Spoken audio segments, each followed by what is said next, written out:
Breaking చూస్తున్నాం. జనగామ జిల్లా station Ghanpur నియోజకవర్గంలో ముఖ్యమంత్రి రేవంత్ రెడ్డి పర్యటించబోతున్నారు. ఈరోజు మధ్యాహ్నం 1 గంటకు హెలికాప్టర్లో శివునిపల్లెకు చేరుకున్నారు సీఎం. అక్కడ ఏర్పాటు చేసిన ఇందిరా మహిళా శక్తి స్టాల్స్ను పరిశీలించబోతున్నారు.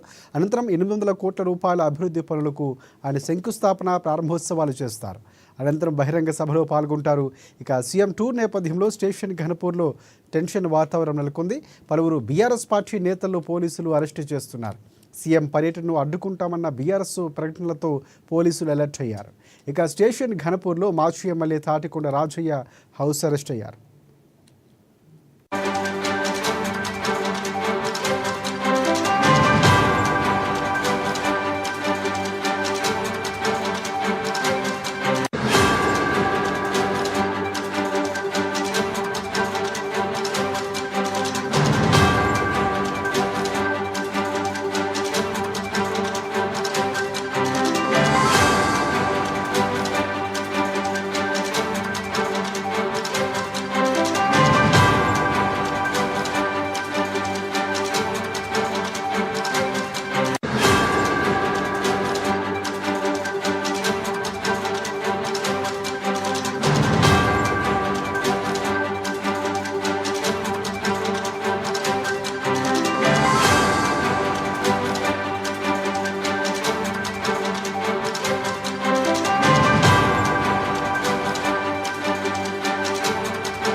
జనగామ జిల్లా స్టేషన్ ఘనపూర్ నియోజకవర్గంలో ముఖ్యమంత్రి రేవంత్ రెడ్డి పర్యటించనున్నారు. ఇక మధ్యాహ్నం 1 గంటకు హెలికాప్టర్లో శివుని పల్లెకు ఆయన చేరుకుంటారు. అక్కడ ఏర్పాటు చేసిన ఇందిరా మహిళా శక్తి స్టాల్స్ను పరిశీలించబోతున్నారు. అనంతరం ఇక 800 కోట్ల రూపాయల అభివృద్ధి పనులకు శంకుస్థాపనలు చేస్తారు. ఇక ఇదే అంశానికి సంబంధించి పూర్తి అప్డేట్స్ అందించేందుకు వరంగల్ నుంచి మా ప్రతినిధి చంద్రశేఖర్ మనకి ఫోన్లో సిద్ధంగా ఉన్నారు. చంద్రశేఖర్, చెప్పండి, అంటే సీఎం టూర్ నేపథ్యంలో ప్రధానంగా ఎలాంటి ఏర్పాట్లు చేస్తారు, 800 కోట్ల రూపాయలతో ఎలాంటి అభివృద్ధి